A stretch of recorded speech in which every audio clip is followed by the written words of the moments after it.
उद्घाटन है तो कौन कम लगे घर कौन आरएमसी जगतसिंहपुर आज तार नूतन गृहर उद्घाटन कराला एवं आईन अनुसार जमती डिस्ट्रीब्यूशन हवा कथा टेंडर प्रक्रिया से डिस्ट्रीब्यूशन सरी जो मैंने टेंडर नहीं से सब गृह बंटन कराई एठी बहुत सुंदर भाव में यार जो कमिटी अच्छी एवं सब कलेक्टर तार अच्छा चेयरमैन अच्छा से माने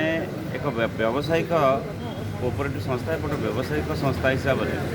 बहुत लोक मान सुविधा को आखि आगे रहे समस्त कार्य चली तो ये विशेषकर जगतसिंहपुर धर्मकंटा ये गोटे उपयोगी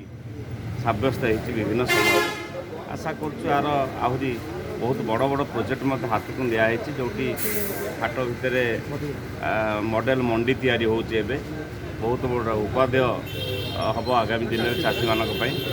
एवं सेठी माछ मार्केट आम केवल जगतसिंहपुर म्यूनिसिपालिटी गोटे जगह कनसेंट्रेट करूँ बहुत बहुत बड़ बड़ व्यवस्था रखाई आगामी दिन में।